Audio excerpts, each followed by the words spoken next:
ونؤمن به ونتوكل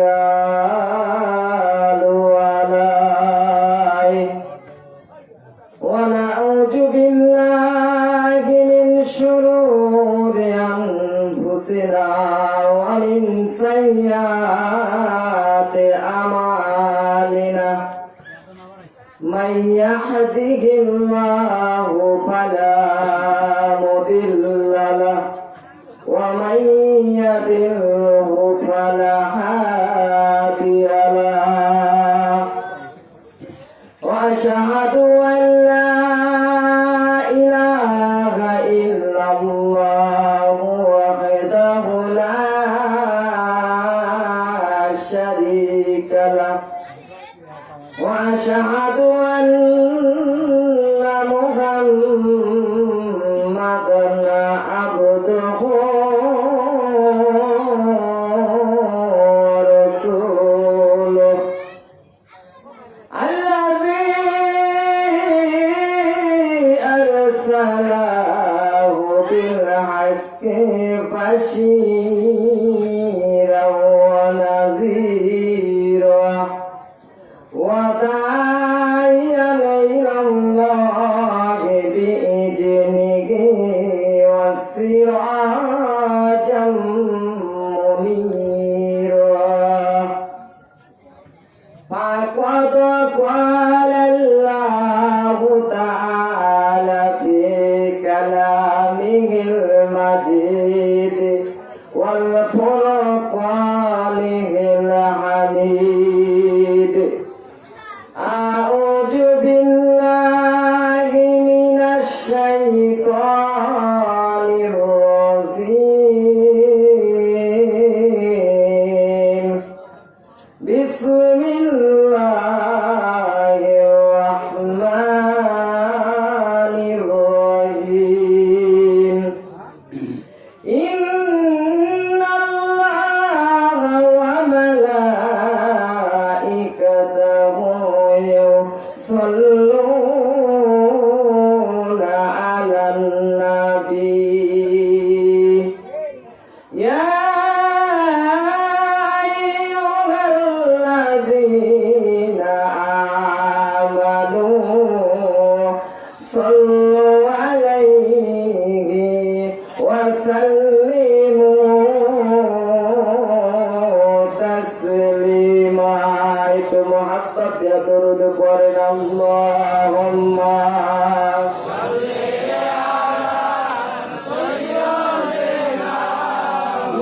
মাওলানা মুহাম্মদ ওয়া আলা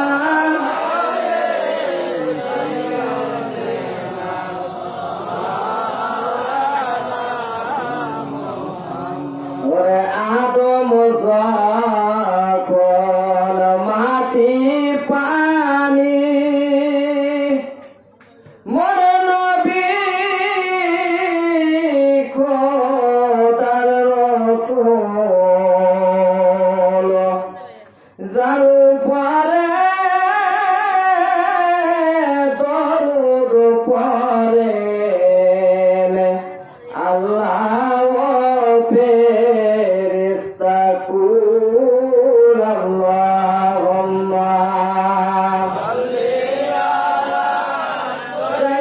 সাইয়্যিদানা মাওলানা মুহাম্মদ ওয়া আলা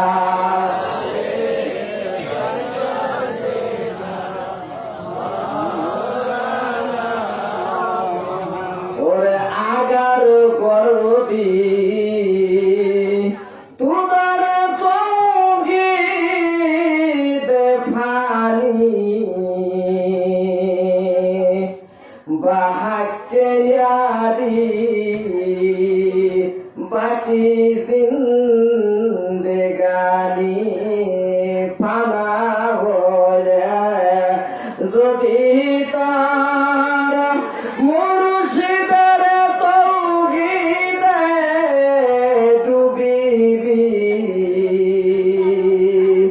চির জিন্দেগানি খোদা যার সঙ্গে থাকিবি আল্লাহুম্মা সাইয়্যিদানা মাওলানা মুহাম্মদ ওয়া আলা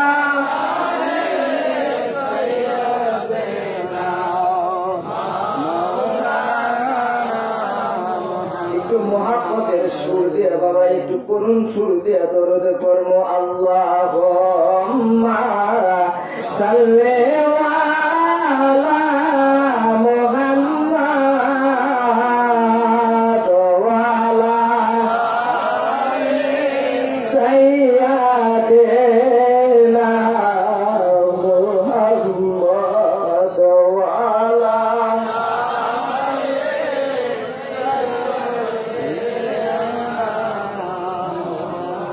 মদিনার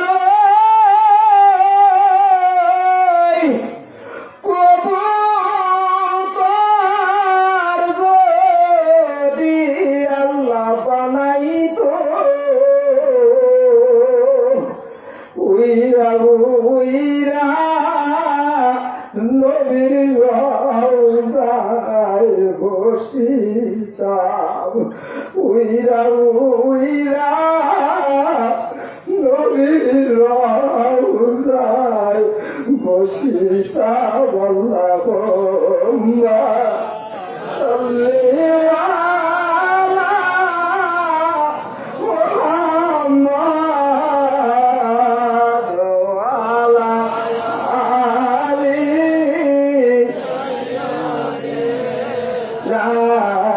মুহাম্মদ ওয়া আলা আলি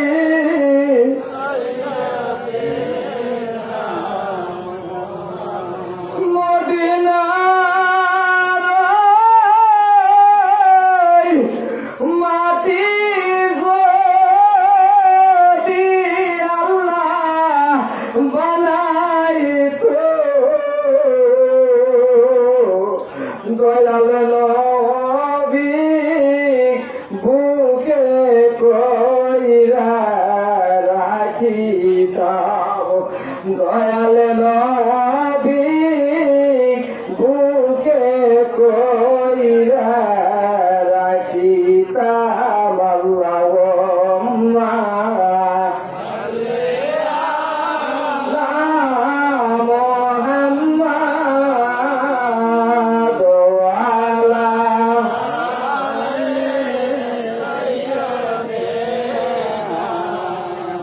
ওই না পথে যাইতেন নবী মসজিদে, উম্মতি উম্মতি বলে নবী কান্দিতে, উম্মতি উম্মতি বলে নবী কান্দিতে। আল্লাহুম্মা সাল্লি আলা মুহাম্মাদ ওয়া আলা সাইয়্যিদিনা মুহাম্মাদ ওয়া আলা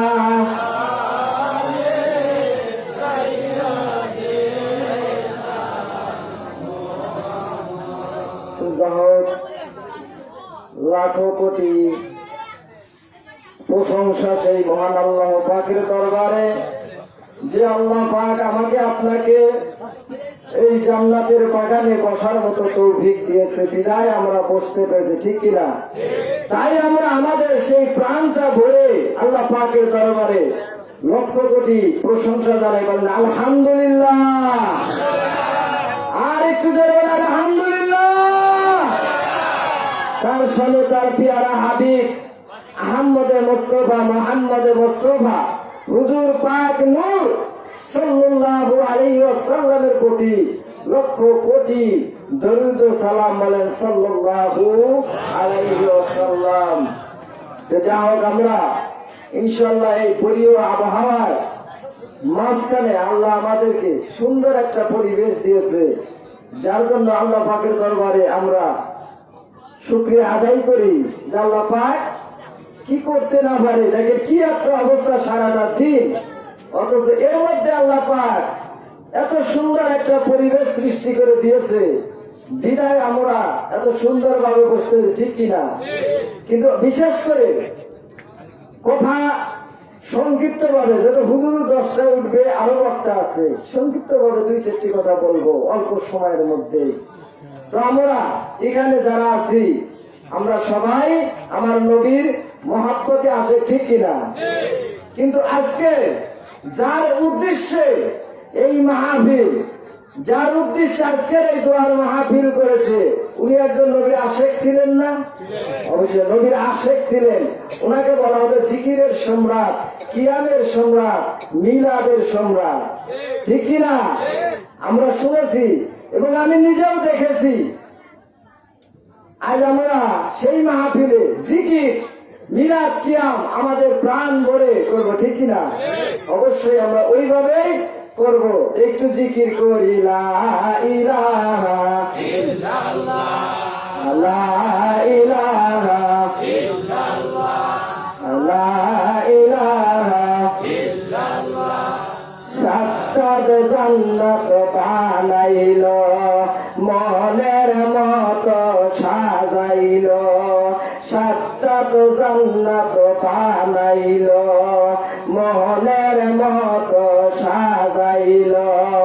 একটি পা রাখার আগে, একটি পা রাখার আগে আজরাইলকে পাঠাইল, লা ইলাহা ইল্লাল্লাহ, লা ইলাহা ইল্লাল্লাহ, হক লা ইলাহা ইল্লাল্লাহ, মাশাআল্লাহ, লা ইলাহা ইল্লাল্লাহ, ইল্লাল্লাহু ইল্লাল্লাহ, ইল্লাল্লাহু ইল্লাল্লাহ, নূরে মুহাম্মদ হাবিবুল্লাহ, লা ইলাহা ইল্লাল্লাহ, হক লা ইলাহা ইল্লাল্লাহ, ইল্লাল্লাহু ইল্লাল্লাহ, ইল্লাল্লাহু ইল্লাল্লাহ, নূরে মুহাম্মদ সাল্লাল্লাহ, লা ইলাহা ইল্লাল্লাহ, ওয়া লা ইলাহা ইল্লাল্লাহ, লা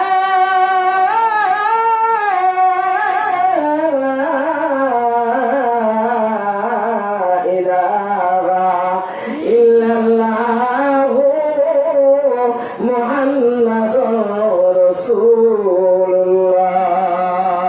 বলেন সাল্লাল্লাহু আলাইহি ওয়াসাল্লাম। একটু জিকির করি, আল্লাহ আল্লাহ আল্লাহ, মুহাব্বতের সাথে, ইশকের সাথে, আল্লাহ আল্লাহ আল্লাহ আল্লাহ আল্লাহ।